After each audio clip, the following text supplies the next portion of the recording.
This video comes with a bit of a Neil warning. It could be a long one. Sorry. Oh, and this is part one.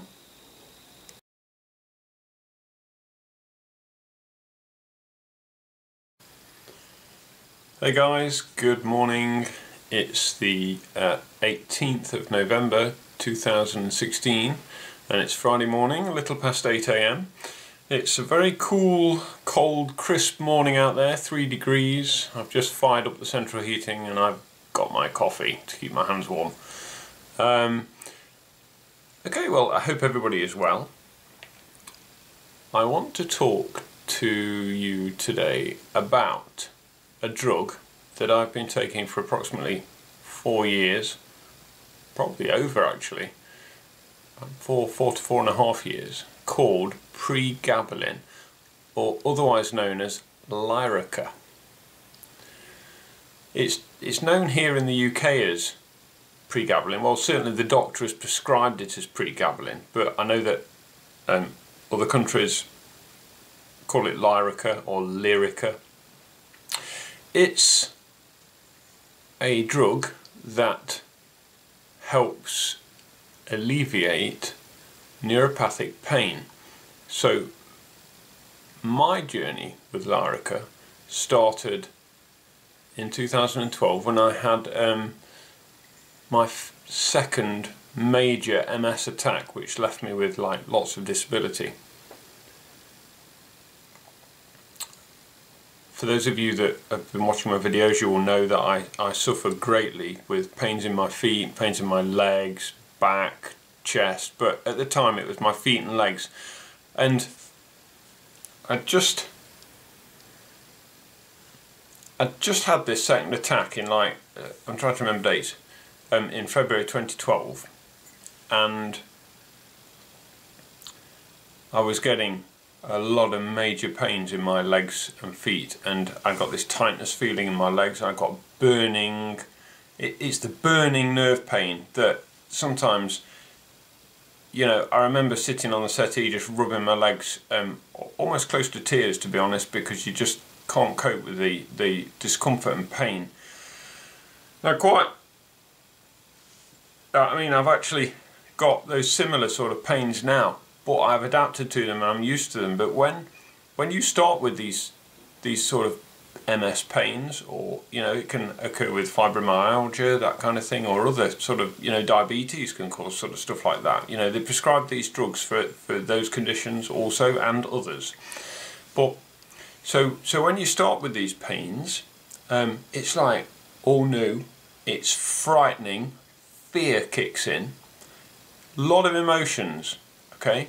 And so what I did, and it's probably what an awful lot of other people do as well, you head off down to the doctors, or you go to the hospital, and you want something for it, don't you? You want that pain. You can't cope with the pain. The pain is new.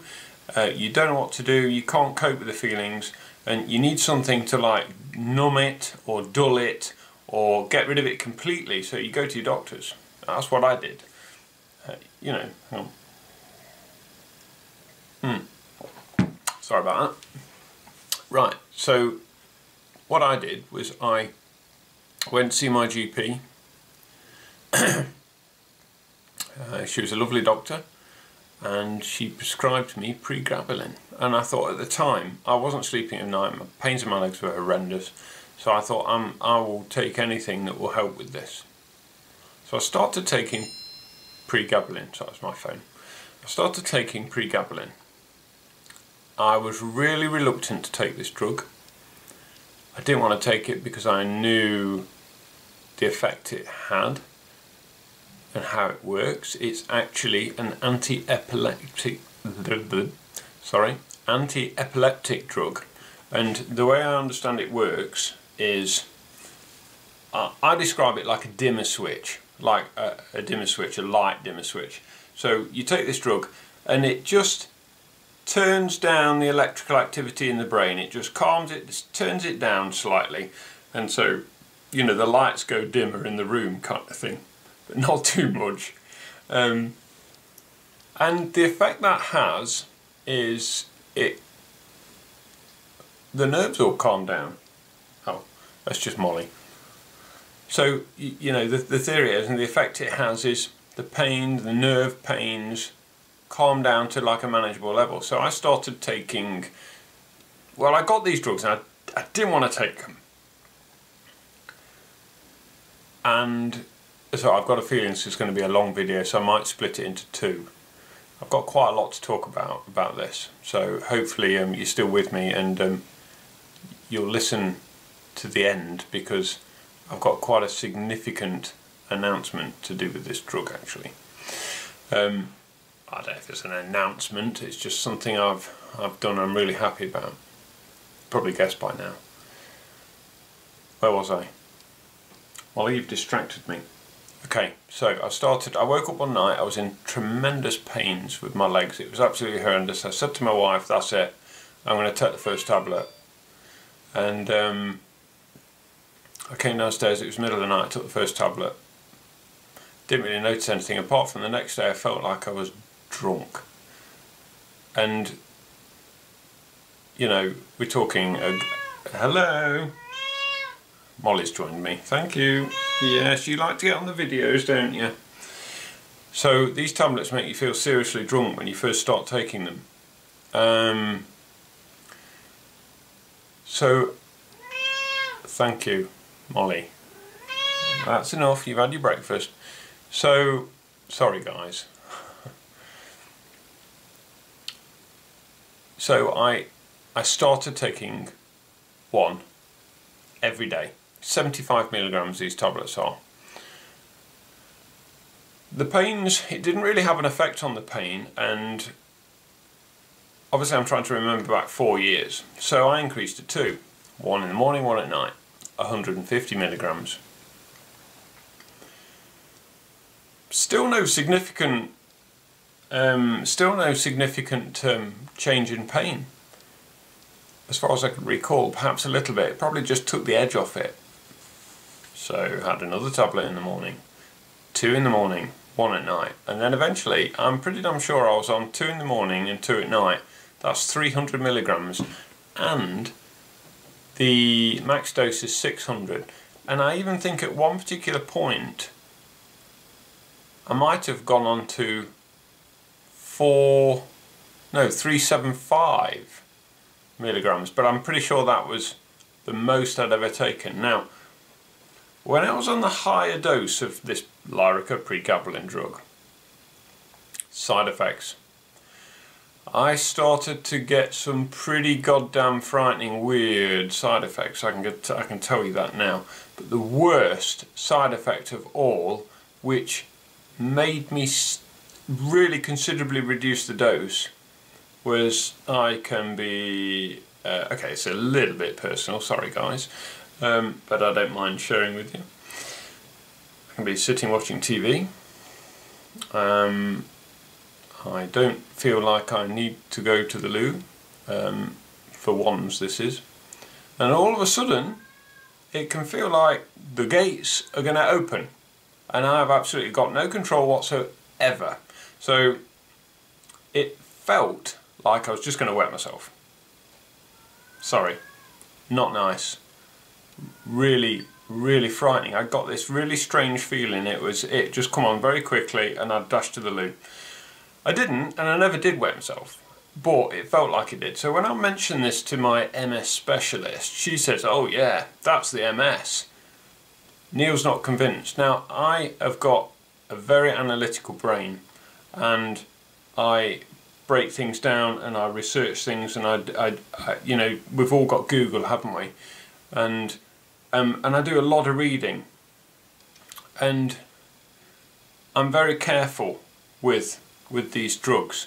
So my doctor, though, I'm just going to digress slightly. My doctor said, yeah, you can start taking 75 milligrams, then in 3 days time take 150, then you can up it to you know, 225 or whatever, and then 300.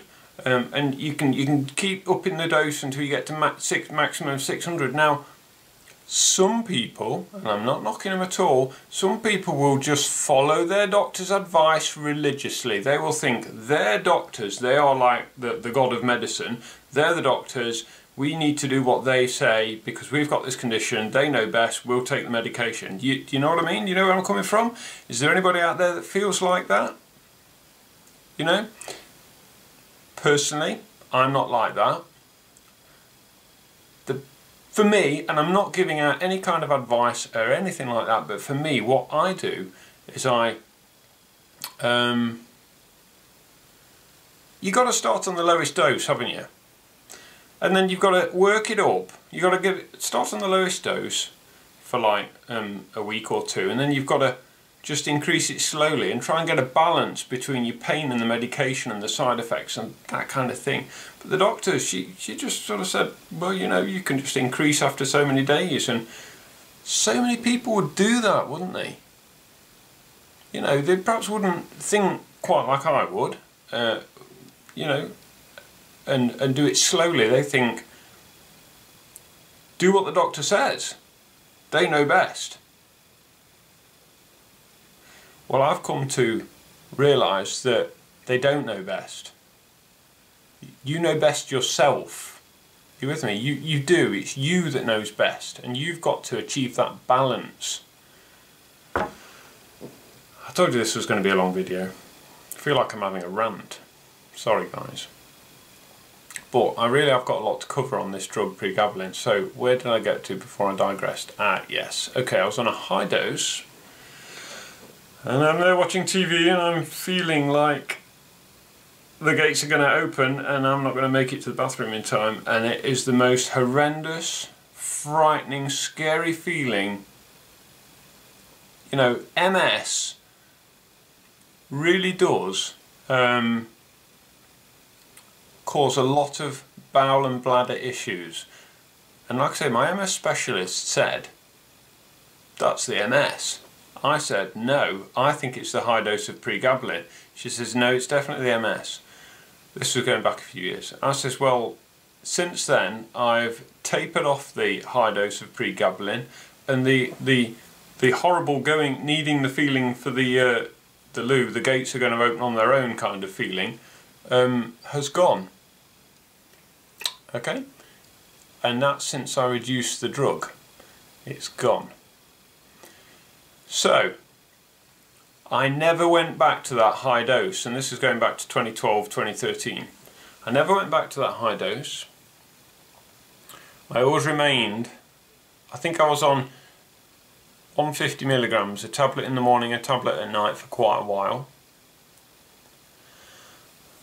And then about a year to 18 months ago, I tapered off the morning one. So I was left on just one tablet a night, and I've been on one tablet a night for quite a long time. About 18 months, I think I just said that, didn't I? Sorry. Until very recently, and I'm not sure if I mentioned in my previous video, but my previous video is about MS and anxiety, and I've been experiencing certain sort of strange anxiety issues just prior to going anywhere and going out to social events. Have a watch of the video, it's the previous one. You might find it quite interesting. Now, this Pregabalin drug, this Lyrica, whatever you want to call it, is actually a drug to treat anxiety. So what I decided to do, I was already taking one tablet at night now, I decided to take one in the morning as well. So then I got past all the, I started doing that, sort of feeling drunk again, and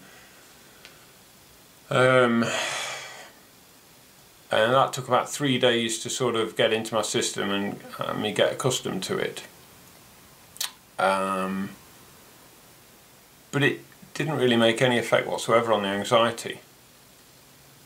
And so I kept forgetting to take it in the morning as well, actually. I did consistently for about a couple of weeks, but then I did forget to take it in the morning. I just warn you, my battery is at 1 minute, so if I suddenly disappear and come back, that's why. Now it's flashing at me. So I kept forgetting to take it in the morning. I definitely took the one at night because I always have it with dinner. And I noticed it had no effect on my anxiety, but everything seemed worse. The pains in my legs seem worse. My walking is worse. Just, you know, the muscle stiffness just seems worse, you know. And I'm thinking all I've done is take this extra tablet.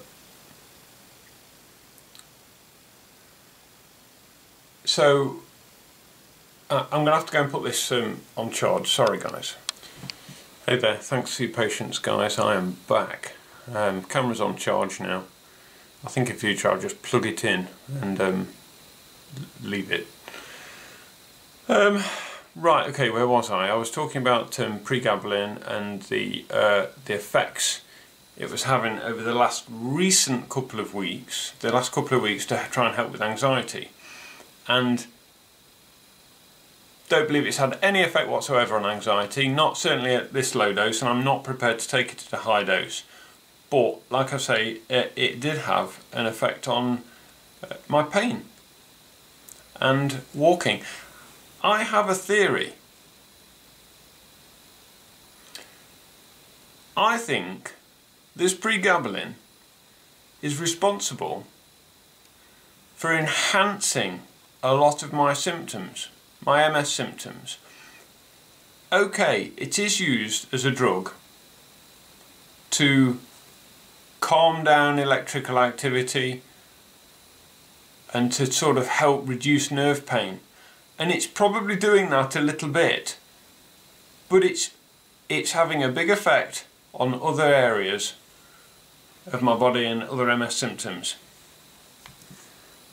So, it's Friday today. On Monday just gone, I took it for the very last time. I've tried to do this before. I only lasted like a day or two. So I've probably done it a couple of times over the course of the last couple of years. I've tried to come off the drug, but it's been so difficult because when I've come off the drug, the pain is phenomenal, unbelievable. And it was this time as well. But I managed to get through it. And I think I'm coming out the other side now. So I'm really happy about that. Anyway, I'm going to talk about that more in part 2, because this is, I'm probably going to talk for another 10 or 15 minutes yet, because I've got other things I want to talk about. Some of the research I've done on Pregablin and Lyrica, and it's pretty damn scary. There is a lot of people out there, you've only got to Google it. There's even YouTube channels called Lyrica Hell. And this isn't an advert for that guy's channel, but it's absolutely unbelievable. It has ruined a lot of people's lives. They're addicted to it, they can't come off it. On the actual packet of the drug, it says, if you want to come off this drug, consult your doctor. So you're not actually allowed to come off it. Well, allowed. You're not meant to come off it quickly, because you can start hallucinating and all sorts of strange things happening to you, because your nervous system is used to having that drug in there, and when you take it away, your nervous system doesn't like that. So anyway, I'm going to discuss a bit more about this in my next video, in part 2. So I will be uploading this very soon, and you'll have to wait for part 2 if you've enjoyed this one. So guys, as always, thank you very much for all your subscriptions. Thank you very much for all your likes and all your comments. Hopefully I've responded to you fairly quickly. I always try and respond to absolutely every message. I just want to point something out. I don't particularly like YouTube's comment system. It's a bit crappy, to be honest. And the amount of times I hit the reply button and I write a comment to someone and then it says can't post. just says a little red message at the bottom, sorry can't post. And it's so bloody annoying. I have actually found a different way of posting, but I don't know why it doesn't work. It doesn't tell you, it just says can't post. So frustrating. Okay guys, bye for now. Catch you in part 2. See you later.